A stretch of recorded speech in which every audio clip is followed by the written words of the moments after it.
against this Esmeralda.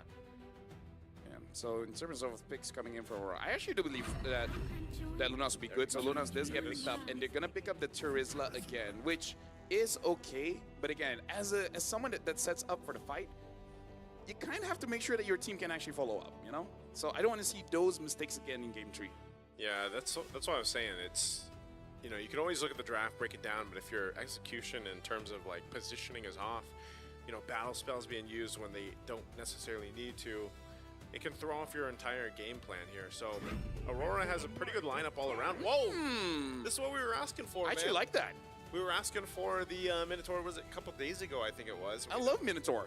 It popped up in the wild card, right? Yep. Yeah, exactly. The question is, who can do it? Here we go, ladies and gentlemen, into the land of Dawn we go. It was an equalizer earlier by Team Falcons. We're into game number 3, 1-1, and it's already very, very different here for both these teams. Again, we here on the desk really like the Minotaur pick, but it is going to be, I would say, weaker in terms of just pure meta. You're going to have to play it in a certain way where you peel for Sano, and it really just looks like the composition is built for that. Oh. Why are they taking 1v1 level 1? All right, quite low here for Cuffin. Holding on to that flicker though, so he'll be fine. He's gonna go regen, but yeah, they're gonna have hard time dueling this out too, just because you don't have that motivational roar just yet from Troll. We'll see if they try to delay that a little bit further, but yeah, it's more or less going to be how this is utilized. You can do some crazy setups with a Minotaur, but I mean, look at this. The purple buff already going to be started up and stolen. Boy, trying to get there in time, but a little bit too late. Troll taking so much damage, just off on the timings here. Yeah, it just sucks because it was not punished at all. And this is why mid-prio is so it's so important, because rarely do we see that, because rarely do we see a mid lose by that much. Exactly. It's strange because we were just talking about it. Minotaur will lose out in the early portions of the game, especially when it comes to just battling it out against a Grok, especially considering now it's a Valentina plus Minotaur against a Lunox level 1. Level 1 Lunox is one of the strongest picks because of the constant sustain you get from all of the minions bouncing back. Let's take a look at the emblems here. It really doesn't look like there's anything too crazy. Yeah, it's just pretty standard all across the board. Honestly, if this game goes 50 minutes, then the Minotaur would be doing quite well, because especially around those Lord fights, the knockups coming in from the first kill as well as the minimum 3 can really help out, especially if Aurora Gaming are prone to mistakes, overextending. Then yeah, this pick can really turn things around. So we just gotta wait all the way up until around, maybe the soonest is at 13. Yep. 13 minutes, well. Oh, good steal there. Yeah, Cuffin will take that tech charge. First turtle of the game. Both gold laners going to go ahead and chill, and it looks like Tienzi will just give this one up. He wants to take the orange buff instead. Good little delay there too, resetting the turtle. Great choice, but they get the information too. You've got Troll going up there to handle that take, but I don't know if that's really going to help to fight this turtle. They'll go ahead and secure it out. Boy, it's going to be fine. Goes in, it gets it off with the retribution, but they have to deal with this damage in the jungle as TNZ now goes, and he's fine. Yeah, that take was so slow, by the way. The turtle take, they resetted it unintentionally, I think, the second time around. Rosa. Oh, Rosa. Again, trying to get Troll, but Troll's going to be fine. I'm not sure if they're actually going to be able to engage into a fight here. Energy Eruption with the Appraiser's Wrath, but it's Pagu who's tanky enough. I would say at least when we look at the goal difference, it's not that much yet. Most of it is in the jungler, but again, I think Boyet is completely fine as a Fredrin. As long as he doesn't lose by 1,005, I think it's still okay. I don't know why Cuffin didn't use Tech Charge there, by the way. Like, it looked like there was a lot of different angles for him to go for, and a lot of good timings for him to go for the Tech Charge, and was also on the wall. Yeah. Right as Boyet chain CC'd him. In the end, the Tech Charge doesn't really get them anything, and Tienzi's still able to counter jungle really, really well. On top of the fact that, remember, early on he got the purple buff, right? So he's still steadily ahead of the Fredrin despite Turtle 1. Yeah. How ahead is he? He's going to be about a level ahead. Well, it's still there on the bottom. He's been doing his best to keep farming up, and you know, I don't know if the Fredrin loses another buff or so. It may not be that big of a deal in comparison to a Lancelot, but as you mentioned, you just don't want to fall too far behind. So orange is going to be up. Boyet does hit the level 7, so it doesn't seem like he's too far behind Tienzi for now. But Pagu will go ahead and give that information. And they'll rotate to the next objective here once it's up in about 15. Well, TNZ's here, and I do agree with Mirko. Cuffin holding on to that tech charge. It's fine for you to wait for the perfect moment, but at the same time, I don't want to hold on that ult for like 6 to 7 minutes. Oh, he's been holding it for a few minutes already. Exactly. It's been a while, man. So the next turtle's coming up. I hope by that time he uses it. Honestly, for this fight around buff, I'm okay if he uses it here too. yeah, if they really want to take it away, they're trying to bait on the red tree. Ah, boy, yeah, red tree. Okay. Yeah, Boyet actually takes it with a retribution. He's going to go ahead and slide on through. Tech charge, though. They're going to initiate the fight anyway, and there it is, all thrown into the mid lane. TNZ trying to get away from the Blazing Duet. Patrol falls too, and now Sigiboom has the go as he picks up and does enough damage here. Picking up a couple kills now for Aurora. They'll go for the turtle. Sano gets the turret, but the fact that, oh, hold on, Sigiboom taking quite a bit of damage. But yeah, Sigiboom having 2 assists there, and Aurora Gaming winning out that fight, getting this turtle. Now that's huge. But at the same time, I'm worried when they have the lead. I don't want them to win by too much. Yeah, because if they do, then we see Deja Vu to game number 2. But it really depends, because game number 1, they were pretty good with the lead. So I hope we're seeing more of game 1 Aurora than game 2 Aurora. But I hope we see more of game 2 Falcons than game 1 Falcons right now, because it really looks like for Falcons, they're trying to be proactive when they don't need to. I don't know what that move was over on purple, but because with this composition, clearly from Turtle 1 as well, Aurora are very uncomfortable dealing with the Esmeralda when they have control over Turtle. Well, Emily Zone just trying to delay Boyet from taking this. Won't be able to get it. He's trying to get away now too, but they're going to be trapped once again. Tech charge, throwing him in the air. Boyet getting taken out. Another mistake here on this side of the Aurora Gaming's jungle.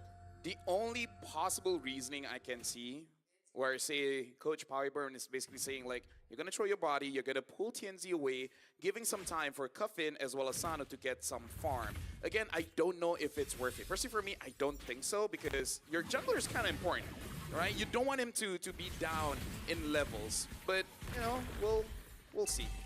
Again, unnecessary proactiveness, right? Like, going in to try to invade the jungle here when Aurora have a lot of members around there, it was just really, really tough. It's like, it gets really odd. I really think it's more of like that game 1 Falcons where they try to make some of those proactive moves, but it just doesn't really work out in their way. A bit too desperate, yeah. Yeah, because like, again, because you lose a few fights, it doesn't mean your win con is completely gone. The win con of controlling neutral objectives and playing around it is still there. And that's why, again, if we look at Turtle number 1, how Falcons were able to control it, it was because of the Esmeralda. They need to just play around the neutral objectives, let the Esmeralda do his thing, bait out resources, and then they control it.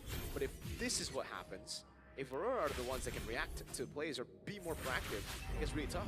They're going for a play on Sanji right here. He's going to burn the flicker. TNZ will go in a little bit further to do that damage with Thorn Rose, but won't be able to pick up the kill. Turtle for the taking here for Team Falcons, so no go on the pickoff on bot. They will get a tier 1 turret, but they traded out for the turtle. Yeah, I'm not so sure if that's Rosa going thinking they can get that kill, but even so, I really don't think it was worth it. Yeah, I don't know about that one. Yeah, I don't really think it's about the worth. It's for Aurora, again, clearly being very uncomfortable going in head-on neutral objective fight against Team Falcons. That's why Team Falcons this time, I give them props. That was a really, really good maneuver by them. Play for neutral objectives. And for Aurora, I also like it. They need to be going for trades, at least in this portion of the game, until they have some solid power spikes. But, with that being said, how are they going to deal with the Minotaur with Sigiboom on the clock again? Sano! Oh, a big tech charge coming through, but he's got the Minoan motivational roar to help him out. Could have been way worse for Sano. He did burn the flicker, though. Yeah, but that's also showing the strength of Blast of the Oasis, man. Yes. Like, he should have died. But with the HP and the shielding as well, this should tell Aurora, even if you don't get caught by the big Minoan Fury, even that motivation roar is gonna cause problems. Because if you can't kill Sano, and Sano takes at least 3 of you, oh bro, that feels bad.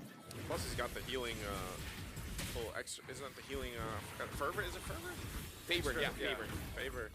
The little extra heal there, and you know, that's one of the things that people don't really account for too much, just because Minotaur doesn't get picked up that often, but that big burst of heal is what is kind of, it makes you miscalculate almost in the fight. Feels unfair. Yeah.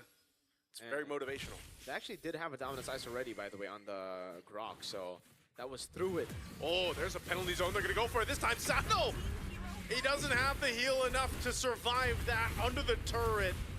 So Team Falcons, they'll hold on to their tier 1 up top, but they lost Sano finally. So if you fail, just try again, but punch harder. Well, also there was no flicker on Sano, so it's already very, very difficult. So they, But also punch harder. sure, they're also very aware of again the battle spell, the punching harder with Lunar. Yeah. Add more dudes. Yep. You punch with a heavy axe. Hammer? Is it a hammer? That's, Axe hammer. Yeah, Hamrax. Hamrax. I've never heard that before. Hey, It's definitely a two-handed weapon, though. you learn something new every day. Yeah, that's true. Good hold by Cuffin there on this position. Needs to go for a big tech charge, but we're gonna wave up top. It's actually gonna be very good for Falcons, and they actually can burst it down. Sano's already on it.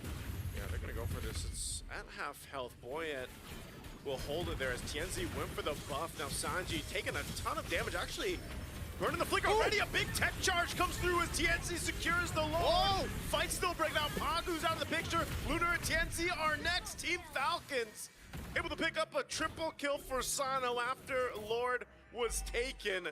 So Team Falcons wins the fight. They lose the objective. Great steal by Aurora. I hope we get a replay of that because, I don't know, my eyes deceive me, but... Oh! What? Oh, doesn't get away. Rosa comes in with a cleanup, looking for Cuffin as well. Pops the brilliance to survive the last shot from the turret. All right, Sigaboom definitely made up for, I would say, the mistake around Lord, dude, because he blazing duet on just the Esmeralda, if I'm not mistaken, on the Lord there. He couldn't get the angle on the rest of the team because he put the BMI backwards, but he could have just flickered in as well. I think, again, like he was trying to wait for Troll to use him in his Fury, and he did, but he just didn't go all in the end. Maybe a little bit of jitters from previous game where he actually went in a bit too deep, right? The second time around. At the same time, I'm not so sure if Team Falcons really should go fight for that one because look at the items here.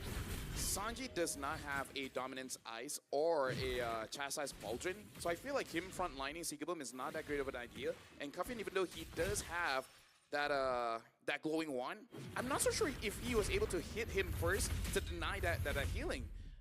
I can see the idea of killing Sigaboom there, but I feel like the execution can definitely be much better. Yeah. Hold on now, Sigaboom. He's going towards the Melting Gun. Queen's Wings, I believe, is next for Boyet there, right as he goes for the Dreadnought Armor, Brute Force. It's next on the block for him. Nothing crazy on the other side, though. Everything else is quite standard. It's just Aurora now really utilizing these waves to try to crack those turrets open with the Lord. It's just unfortunate that they lost so many members because of the peel coming in from Troll. Yeah, much slower game in this game 3. I mean, much lower kills too, just because of the nature of these compositions. And so it's what we're going to see from now on is really just kind of playing into the Lord takes as they fight for that space and the objectives. And, you know, one of the advantages that they can go for is at least taking down some of these turrets, and that's why you see TNC up there. What? Oh, Sigaboom! Oh my Goodness, Sigaboom again getting caught. You know what? That was on Boyet. Boyet was so good on that Fredrin. Yeah, but like he baited and taunted. He taunted twice. they done it twice. He used the retribution, but it's like, man, Sigaboom didn't really necessarily have to be there. Plus, he still has a flicker. No, he was taunted, not with the skill. You know, just like Taunted by him. Exactly. So it's like I gotta go in. See, it's not just micro mechanics. It's psychological as well. Yeah, definitely psychological there. That was a psycho move by Sigaboom walking up like that. Sure. Because, like, yeah. I'm trying to protect him here, all right? Okay, I just want to give props to all you analysts. You guys have, like, really, you guys are very patient. Oh, you have to be. You have to be. We're professionals, no? I just want to say, IQ and the EQ. I never want to analyze ever again. This is the last time. This is the last night. Yeah. Well, Lord's up. Table host. Analyst is fun. We'll see if this team fight's going to be fun or not. Pagu in position here for a potential This is dangerous. charge on forward. It's already in a quarter of the health. They're going to go for it. Big tech charge control. Gets the Lord anyway. But they're still going to fall. Lunar goes down. Sano unleashing on Pagu next as he gets a double. What happened to Aurora Gaming in that fight? Gentlemen, let me just say, This might be the first time MENA goes all the way to the knockout stage. They're catching Aurora Gaming here. And I love the Minotaur, man. 13, 50 minutes, that's where he shines. Give the MVP to Troll already. I think that's going to be the votes coming in. And it might actually go all the way. Siggy Boom, can he make up for the mistakes? Well, we'll see. Mid-turret's already be knocking down Team Falcons. Flying around outside of the base of Aurora Gaming. They still have a Lord to march with them. Wanting to take out these tier 2 turrets, still top and bottom. They wait to push in a little bit further, but it will be the full force of Aurora Gaming up on the defense. I gotta say, no matter who the MVP is, I gotta shout out to Cuffin as well. He's playing this Valentina quite well. 0-0 and 7.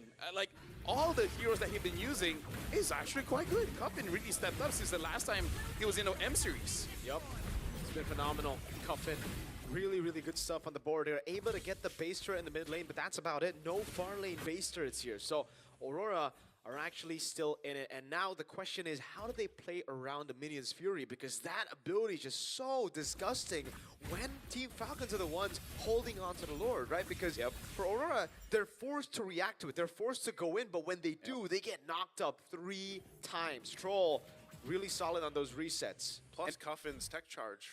And the Plus thing comes is, the tech charge. the thing is, as Minotaur, you will use your Minion Rage early if you're threatened. But honestly, this lineup is not that threatening to Minotaur because with the new passive, the more you get poked, the more you heal back up. So you can't even poke him out, you gotta all in. But I don't know about the all-in damage that they really have against this Minotaur, especially because he does have that chastised pauldron. If he drops down, he's gonna get back up. Right now, Aurora needs to get Winter Crowns on the board. That's the only way to deal with the Minion's Fury knocking you up, plus the carry getting those free hits, right? Because if you don't have the Winter Crown, you're just there, constantly getting hit while you're in the air, unable to do anything. At least this time, Siggy Boom's going for Winter Crown, man. Oh, thank you. Picked it up this time. Okay, I want to be analyst again. Yeah, he heard the analyst. You know, that's why our jobs is important. Yeah. If it was with nature, you guys are casting duo. I'm okay with casting with nice. He's a nice guy. He's a nice Sue guy. Get it? I think even with nice in his name and an ooh. Even with a Winter Crown, though, man. Like, I'm glad he picked it up, too, but that last team fight, it's still a matter of them getting that favor. Because they're fighting around the Lord Pit like that, knowing you got a Minotaur across from you, plus your own kind of tech charge used against you. Sano's had all the space in the world to work with, you know? They really haven't been able to get to Sano easily except that one time. And that seems to be the problem with Aurora Gaming. For this Lord, Team Falcons, look at them. They know their advantage. They'll go ahead and start this Lord up. Aurora Gaming popping the conceal. Siggy Boom and Rosa staying on the back foot here. Half health on that Lord already. Lunar might be the one to set things up too with that penalty zone if he can get it, but it looks like it's just gonna go for a reset. Yeah, wave is good for Aurora Gaming actually. We were able to set it up earlier, I believe, with Tienzi at the bottom lane. Pagu. Pagu, okay, boy, it's gonna take quite a few shots from Siggy Boom here, so they're gonna have to go for a reset again as he heals back up. Still trying to decide who's going to initiate this fight. Neither team wants it yet. Yeah. Again, you gotta take care of Troll, but Troll actually is positioning as a support more than a tank. He's able to maintain his HP quite well. Oh, there you go. Huge tech charge comes through, and it breaks on in. They're thrown in the air by Cuffin and Troll, but they're already falling apart. Troll's going to be next. Aurora Gaming comes in with a team fight that they wanted, and they secured the Lord with everyone still alive. I don't know if I curse it, but dude, that needs an instant replay. Everything happened so fast. I was like, wait, what happened? Yeah, Aurora identified the problem as well. They've just not been able to go in because they've been staggered a lot. And by the time Team Falcons go in for those CC lockdowns, it's too big. This is so tough to deal with. You don't have much clear at all. Lunar's gonna jump in. They're trying to delay this Lord as Cuffin is blasted by Siggy Boom, and that'll be another that falls. Aurora Gaming might have struggled, but they made it happen anyway. They'll move on to the knockout stage.